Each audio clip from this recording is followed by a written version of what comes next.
Minsan, akala mo ang problema mo sa buhay ay kulang ka sa diskarte.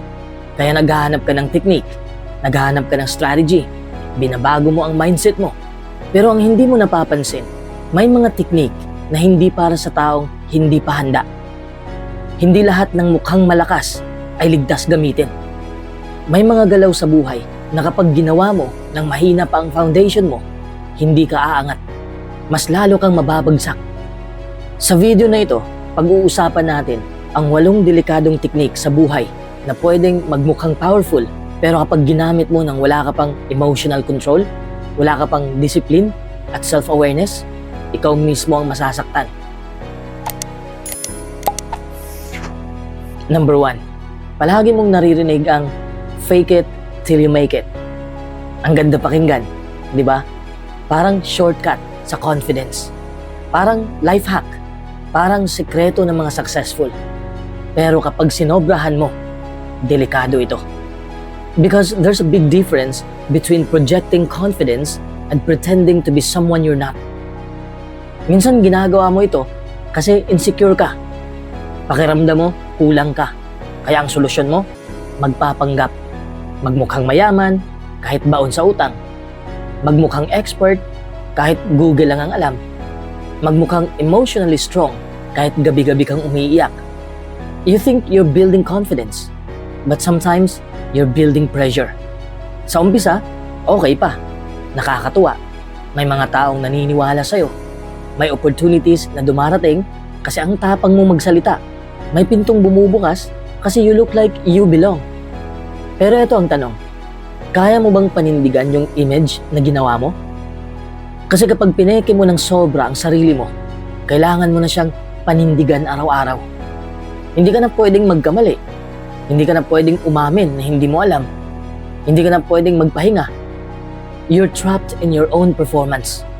At mas nakakapagod magpanggap kaysa mag-improve. Halimbawa sa trabaho, sinabi mo na kaya mo ang isang task kahit hindi pa. Confident kang makakaya mo ang trabahong yun. Pero pagdating ng deadline, kinakabahan ka. Hindi ka makatulog. Hindi dahil mahirap ang task, kundi dahil takot kang mabuking. That's not growth. That's anxiety. Sa social media, nagpo-post ka ng lifestyle na hindi naman talaga totoo. Travel dito, kain doon, branded shoes, business mindset quotes. People think you're winning, pero alam mo sa sarili mo, survival mode ka pa lang. The danger? You start believing your own lie. Imbis na i-develop mo ang skill, inuuna mo ang imahe mong hindi totoo. Imbis na mag-ipon ka, inuuna mo ang flex. Imbis na matuto, inuuna mo ang impression. And here's the painful part. Kapag nahuli ka, isang bagsakan ang credibility mo.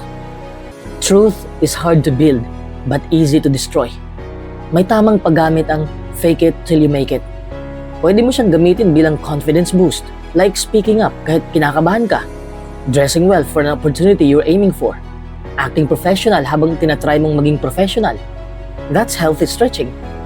Pero kapag ang fake mo ay tungkol na sa identity mo, tungkol na sa values mo, o sa kakayahan na wala naman talaga, that's self-sabotage. Kasi ang tunay na lakas, hindi sa galing magpanggap. Nasa humility yan, na umamin, na hindi mo pa alam, pero willing kang matuto. Confidence without competence is fragile. Competence without confidence can grow. Mas okay nang tahimik kang nag-iipon ng skill kaysa maingay kang walang laman. At ito ang katotohanan na ayaw marinig ng marami. Hindi mo kailangang magpanggap para maging worthy. Pwede kang maging beginner. Pwede kang maging work in progress. Pwede kang umamin na nangangapa ka pa. Growth is attractive. Authenticity is powerful. Kapag totoong nag-improve ka, hindi mo na kailangang mag-fake. Makikita yan sa resulta. Mararamdaman sa presence mo. Mapapansin sa consistency mo. Ang tanong ko ngayon sa'yo, yung imahe ba na pinapakita mo sa mundo, kaya mo bang panindigan? O pagod ka na rin kakasuot ang maskara? Kasi minsan, ang tunay na breakthrough mo, hindi sa pag-arte na malakas ka, kundi sa pag-amin na nagsisimula ka pa lang. Number 2, yun bang attitude na parang wala kang pake? I don't care. 3 salita lang yan, pero ang bigat ng dala. Minsan ginagamit mo ito para magmukhang malakas, para ipakita na hindi ka affected, na hindi ka nasasaktan, na wala kang pakialam sa sinasabi ng iba. Pero kung maging honest ka sa sarili mo, talaga bang wala kang pakialam? O nasaktan ka lang at ayaw mo nang umamin? Kadalasan, ang I don't care ay hindi strength. It's a shield. Kapag may pumuna sa'yo, sasabihin mo, I don't care. Kapag may umalis sa buhay mo, okay lang, I don't care. Kapag may hindi nag-reply, bahala sila, I don't care. Pero pagdating ng gabi, iniisip mo pa rin. The truth is, you cared. You just didn't want to look weak. May difference ang pagiging emotionally mature sa pagiging emotionally numb. Ang mature, pinipili kung saan mag-i-invest ng energy. Ang numb, tinatanggihan lahat para hindi masaktan. At delikado ang numb. Kapag lagi mong sinasabi na wala kang pakialam, unti-unti kang nagiging detached sa lahat. Hindi lang sa kadramahan ka na detached, kundi pati sa genuine connection. Hindi lang sa toxic opinions, kundi pati sa constructive feedback. You start shutting down everything. May kaibigan kang gustong tulungan. I don't care. May taong nag-aalala sa'yo. I don't care. May opportunity na medyo scary pero promising. I don't care. Sa totoo lang, minsan hindi ka apathetic. Takot ka lang. Takot masaktan, takot ma-reject, takot mag-fail. Kaya mas madaling sabihin wala kang pakialam kaysa umamin na may epekto pala sa'yo. But here's the problem. Kapag nasanay ka sa I don't care attitude, nawawala ang growth mo. Because growth requires vulnerability. Kapag wala kang pakialam sa feedback, paano ka mag-i-improve? Kung wala kang pakialam sa relasyon, paano ka magtatagal? Kung wala kang pakialam sa resulta, paano ka mag-i-excel? You can't build something meaningful while pretending nothing matters. Oo, may mga bagay na hindi mo talaga dapat seryosohin. Tulad ng random bashers, chismis, unnecessary drama. That's healthy detachment. Pero, iba yun sa pagiging cold sa lahat ng sitwasyon. Minsan, ang taong laging nagsasabi na wala silang pake, ay sila pala ang pinaka-sensitive. Sana lang silang magtago. Sanay silang magmukhang chill. Sanay silang magpanggap na unbothered. Pero deep inside, bothered ka rin. At mas nakakapagod magpanggap na hindi ka affected kaysa harapin ang nararamdaman mo. Ang tunay na lakas, hindi sa pagiging manhid, nasa pagiging self-aware. Pwede mong sabihin, this matters to me. Pwede mong aminin, nasaktan ako. Pwede mong tanggapin, oo, gusto ko to, importante sa akin to. Because caring is not weakness. Caring means you're alive. Caring means may values ka. Caring means may pangarap ka. Ang taong walang pakialam sa lahat, walang direksyon. Ang taong may pakialam sa tamang bagay, may purpose. Kaya tanungin mo ang sarili mo, wala ba talaga akong pake? O may pinoprotektahan lang ako na sugat? Hindi mo kailangan maging cold para maging strong. Hindi mo kailangan maging detached para maging independent. Sometimes, the bravest thing you can say is not, I don't care. It's, I care, but I choose wisely. Number 3, nagpapanggap na confident. Ito yung klase ng confidence na maingay, pero walang laman. Alam mo yung pakiramdam na feeling mo, kaya mo lahat. Na kahit wala ka pang sapat na experience, sinasabi mo sa sarili mo, madali lang yan, kaya ko yan, hindi naman sila mas magaling sa akin. Confidence is good. Kailangan mo yan. Kailangan natin yan. Pero kapag mas mataas ang confidence mo kaysa competence mo, delikado yan. Kasi ang overconfidence, minsan hindi siya strength. Ego siya. Halimbawa sa trabaho, may bagong project. Hindi mo pa talaga alam ang proseso. Pero taas noo kang nagsasabing, ako nang bahala dyan. Hindi ka nagtanong, hindi ka nag-research, hindi ka nag-practice. Kasi feeling mo, natural talent mo na yon. Then, reality hits. Nagkakamali ka. Nahuhuli ka sa deadline. Napapagalitan ka. Biglang bagsak ang self-esteem mo. Hindi dahil wala kang potensyal, kundi dahil hindi mo nirerespeto ang proseso. Overconfidence makes you underestimate preparation. Sa business, may mga taong isang motivational video lang ang napanood, biglang entrepreneur mindset na. Walang market study, walang cash flow plan, basta ang nasa isip, yayaman ako dito. Tapos pag nalugi, sasabihin, ay malas lang. Hindi malas, kulang lang sa skill. Sa relationships din, ganyan. Feeling mo, marunong ka ng magmahal kasi confident ka. Hindi ka marunong makinig, hindi ka marunong mag-adjust. Pero dahil sanay kang tama ka palagi, hindi mo nakikita ang pagkukulang mo. The problem with overconfidence is this. It blinds you. Hindi mo na nakikita ang areas na kailangan mong i-improve. Hindi ka na open sa correction. Hindi ka na marunong tumanggap ng feedback. Kasi sa isip mo, okay na ako. And that's dangerous. Kasi ang tunay na magaling, kadalasan tahimik lang. They know what they don't know. They ask questions. They train. They prepare. Habang ikaw, busy ka mag-project ng image. Busy ka mag-project ng imahe. Confidence without skill is fragile. Isang malaking failure lang, wasak ka. But skill with humility, unshakable. There's a difference between self-belief and delusion. Self-belief says, kaya ko to, basta pag-aaralan ko. Delusion says, kaya ko to, kahit wala akong alam. Sometimes overconfidence is just insecurity in disguise. Pinapalakas mo ang boses mo para hindi marinig ang doubt sa loob mo. Ang masakit, kapag lagi kang nasasabihan na magaling ka, minsan naniniwala ka na agad. Hindi mo na chine-check kung totoo ba o kailangan mo pang mag-level up. Growth requires discomfort. Practice requires humility. Mastery requires time. Hindi shortcut ang talent. Kahit gifted ka, kung hindi mo dine-develop, mauungusan ka ng mas masipag at mas disiplinado. Kung gusto mong maging tunay na malakas, balansehin mo. Yes, build confidence. But build competence more. Mas okay nang tahimik kang nagpa-practice habang hindi ka pa ready, kaysa maingay kang sumasabak tapos hindi mo kayang panindigan.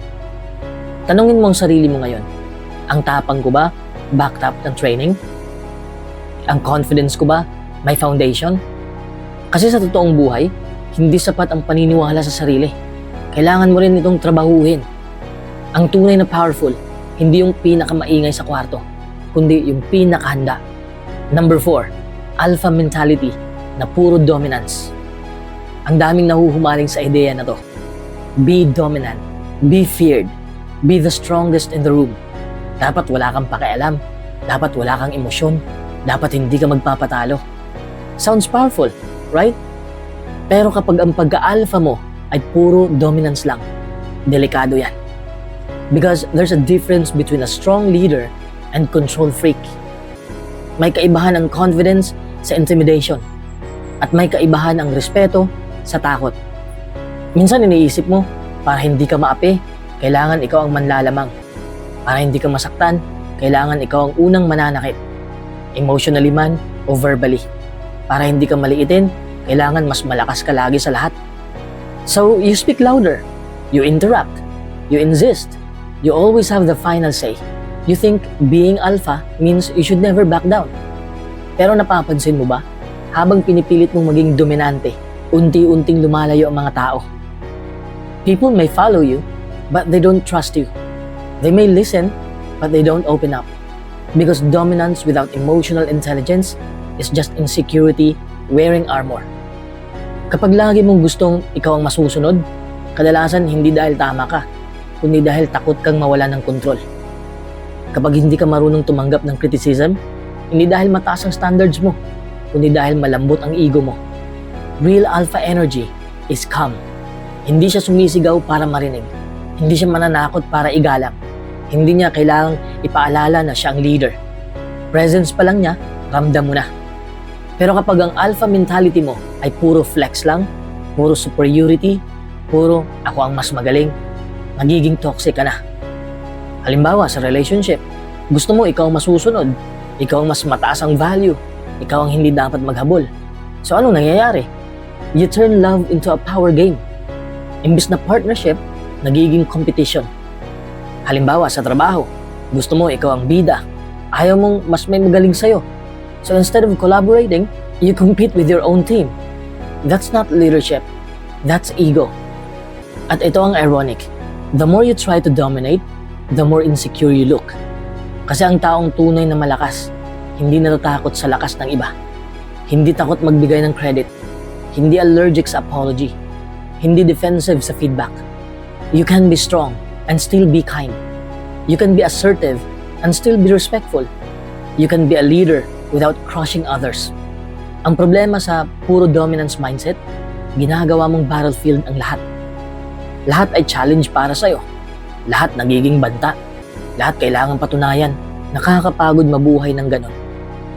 Kasi kahit sa simpleng usapan, kailangan ikaw ang panalo. Kahit sa maliit na disagreement, kailangan ikaw ang tama. Hindi ka na nakikinig para umintindi. Nakikinig ka para sumagot. That's not power. That's survival mode. At madalas, ang sobrang pagkadominante ay defense mechanism lang. Baka dati kang tahimik at hindi pinapansin. Kaya ngayon, sabi mo sa sarili mo, hindi na mauulit yun. So you overcorrect. Pero tandaan mo, strength is not proven by how many people you can overpower. It's proven by how much you can control yourself. Self-control is the real alpha trait. Kaya mong pigilan ang galit mo. Kaya mong umamin kapag mali ka. Kaya mong makinig kahit hindi ka sang-ayon.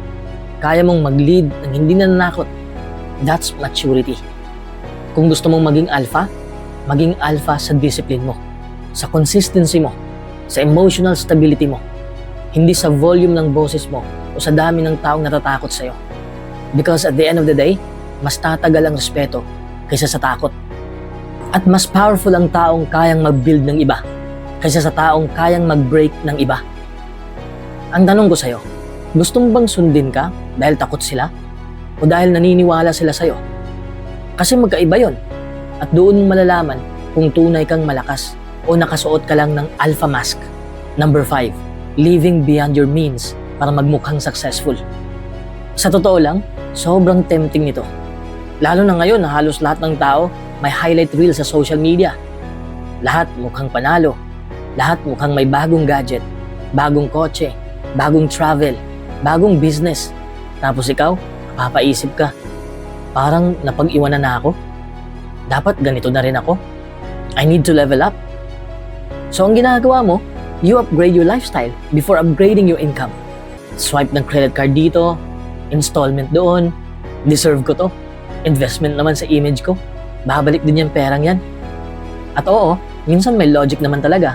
May mga bagay na kailangan mong i-level up para ma-expose ka sa mas malaking opportunity. Pero iba yun sa pagpilit ng magmukhang successful kahit hindi pa talaga sustainable.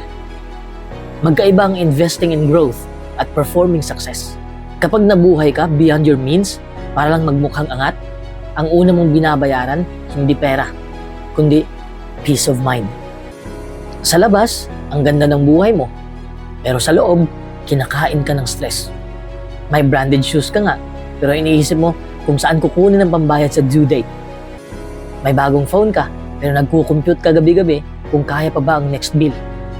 May travel photos ka, pero pag uwi mo, balik ka sa utang. That's not freedom. That's financial pressure disguised as lifestyle. Minsan hindi mo namamalayan, ginagawa mo pala ito hindi dahil gusto mo, kundi dahil gusto mong may mapatunayan. Gusto mong ipakita sa dating kaklase mo na may narating ka. Gusto mong ipakita sa kamag-anak mo na hindi ka na maliit sa paningin nila. Gusto mong patunayan sa mundo na hindi ka failure. But here's the truth. Real success is quiet. Hindi mo na kailangan ng loud validation. Hindi mo na kailangan ng flex para maging totoo. Ang problema sa living beyond your means, nasasanay ka sa lifestyle na hindi pa stable ang foundation. Tapos, kapag may emergency, isang malaking problema agad. One hospital bill, one job loss, one delayed payment, biglang guguho ang imahe mo. At mas masakit doon, hindi lang pera ang nawawala, confidence mo rin, self-respect mo rin. Kasi alam mo sa sarili mo na may parte doon na alam mong pilit lang. You start chasing the look of success instead of the substance of success. Success is not about how expensive your life looks. It's about how stable your life feels. Mas okay na simple ang lifestyle mo, pero solid ang savings mo.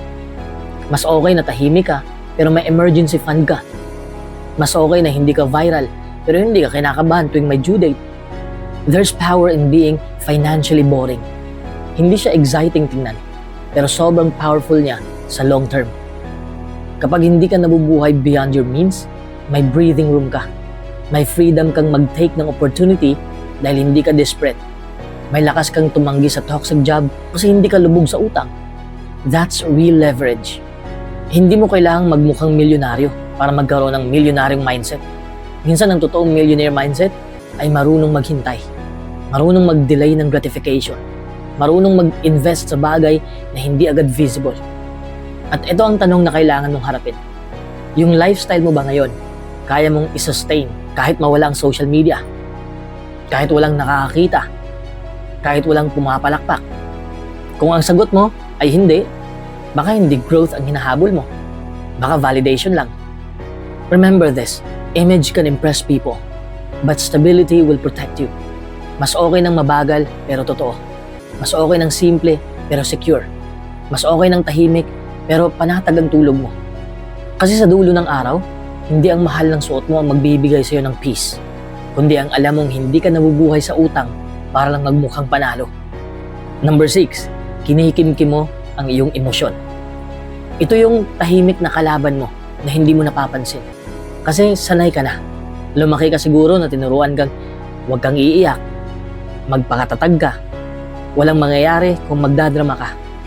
Kaya natutunan mo ang isang skill na akala mo strength, ang hindi pagpapakita ng nararamdaman. You mastered the art of keeping it together. Kapag nasasaktan ka, ngingiti ka lang. Kapag galit ka, tatahimik ka. Kapag disappointed ka, sasabihin mo, okay lang. Kapag pagod ka na, kaya pa. On the outside, you look calm. You look controlled. You look mature. Pero sa loob, may pressure cooker. Ang problema sa suppressed emotions, hindi sila nawawala. Hindi sila natutunaw dahil lang hindi mo pinansin. They stay. They accumulate. They wait. At isang araw, sasabog ka na lang sa maliit na bagay. Halimbawa, mali yung order na na-serve sa restaurant, bigla kang irritable. May nagsabi lang ng konting criticism, sobra ang tama sa'yo. May maliit na inconvenience, parang gusto mo nang sumuko. Hindi dahil doon sa maliit na bagay, kundi dahil punong-puno ka na. Emotional suppression is like sweeping dirt under the rug. Malinis tingnan ng sahig, pero hindi ibig sabihin wala ng kalat. Minsan iniisip mo, strong ako kasi hindi ako umiiyak. Pero what if hindi ka strong? What if manhid ka lang? There's a difference. Strength is feeling the pain and processing it. Suppression is pretending it's not there. Kapag lagi mong pinipigilan ng emotions mo, unti-unti kang nawawala ng koneksyon. Hindi lang sa iba, kundi sa sarili mo. Hindi mo na alam kung ano ba talaga ang nararamdaman mo. Hindi mo na alam kung bakit ka pagod. Hindi mo na alam kung bakit ka irritable kahit okay naman ang lahat. You become functional, but not fulfilled. Sa relationships, delikado ito. Kapag may problema, hindi ka nagsasalita. Kapag nakasakit ka, hindi mo inaamin. Kapag nasaktan ka, hindi mo rin sinasabi. Hanggang sa isang araw, bigla ka na lang lalayo. Bigla ka na lang mananahimik. Bigla ka na lang mawawala ng gana. Tapos sasabihin mo, napuno na ako. Pero hindi naman sila mind reader. Hindi nila alam na matagal ka ng puno. Emotions are signals. Galit means may boundary na na-violate. Lungkot means may loss o disappointment. Takot means may risk o insecurity. Kapag sinuppress mo ang signal, hindi nawawala ang problema. Nawawala lang ang awareness mo. At ito pa ang mas delikado. Kapag sanay ka nang itago ang emotions mo, eventually, hindi mo na lang itinatago. Dinideny mo na.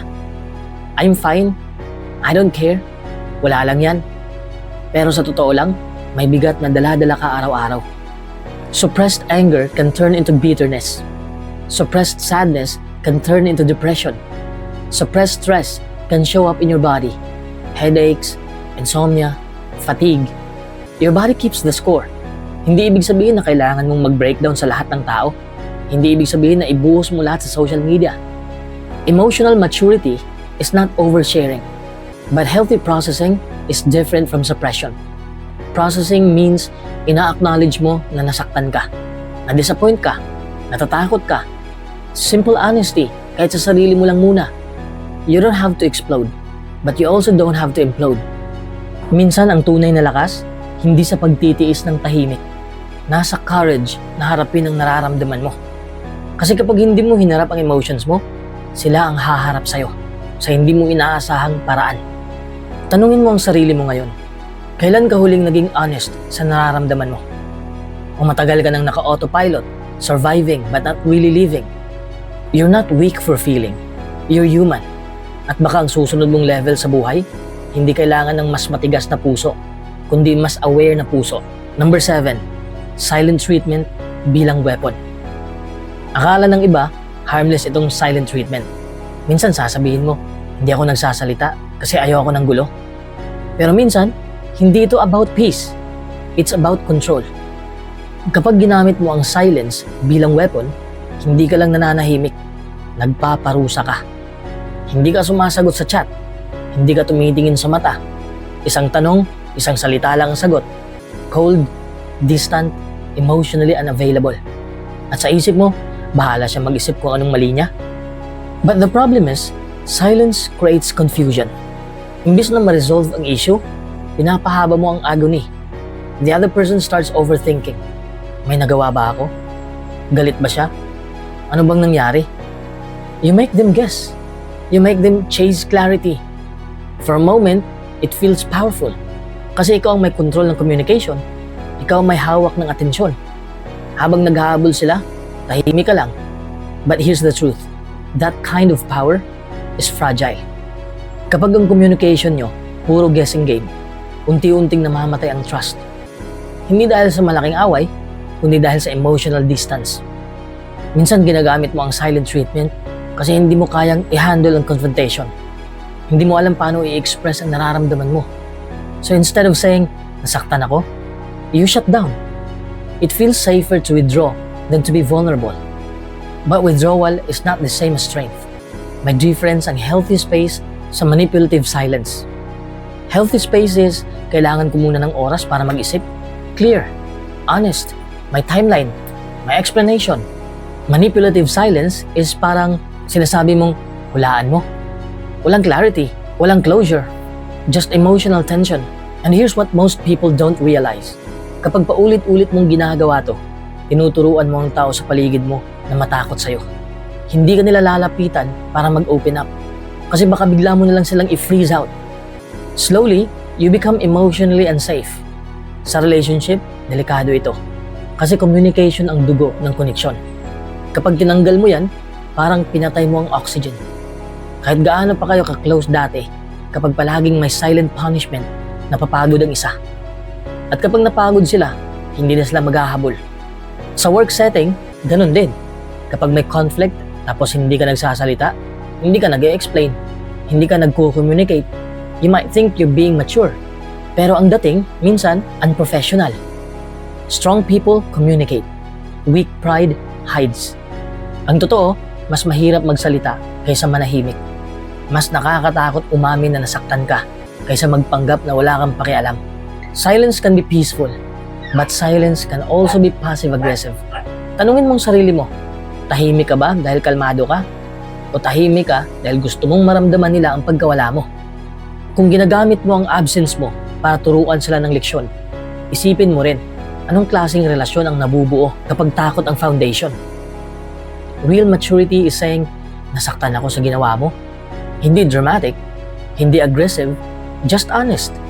Because in the long run, communication builds respect. Silent treatment builds resentment. At minsan, ang taong pinapatahimik mo para masaktan, isang araw, tatahimik din. Pero hindi na para magparamdam, kundi para tuluyan ng umalis. Number 8, iniisip mo na hindi mo sila kailangan. Hindi ko kailangan ng kahit sino. Ang tapang pakinggan, di ba? Parang independent ang dating. Parang sobrang lakas mo. Parang untouchable. Pero minsan, hindi ito lakas. Defense mechanism yan. Minsan nasabi mo yan pagkatapos kang masaktan, na-betray, na-disappoint, napagod umintindi. So ang naging conclusion mo, sarili ko na lang ang kakampi ko, mas safe pa. And to be fair, may magandang side ang pagiging self-reliant. Marunong kang tumayo sa sarili mong paa, hindi ka needy, hindi ka basta-bastang bumabagsak o naapektuhan kapag may umalis. That's healthy independence. Pero iba ang independence sa isolation.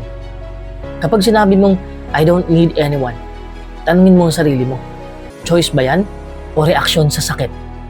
Kasi kung reaksyon siya, Ibig sabihin, may sugat pa.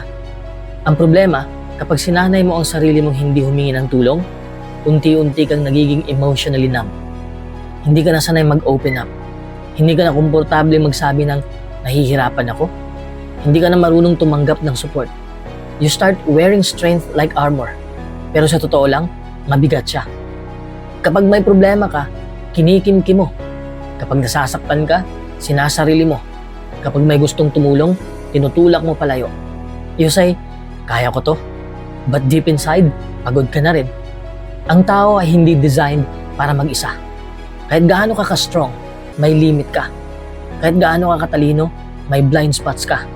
Kahit gaano ka ka-independent, may moments na kailangan mo ng ibang perspective, ibang energy, ibang lakas. Ironically, ang mga taong laging nagsasabing, I need no one, sila rin ang madalas na pinakatakot ma-disappoint ulit. Kasi kapag wala kang pinapasok, wala ring makakasakit. Pero wala ring makakapagpalakas sa'yo. There's a difference between I can survive alone and I refuse to connect. Survival mode is not the same as living. Kapag lagi mong pinipili ang mag-isa, napuputol ang growth mo sa relationships. Hindi ka natututong mag-compromise. Hindi ka natututong mag-trust ulit. Hindi ka natututong maging vulnerable. And vulnerability is not weakness. It's courage. It takes courage to say, kailangan kita. It takes maturity to admit, hindi ko kayang mag-isa. It takes strength to allow someone to see your flaws.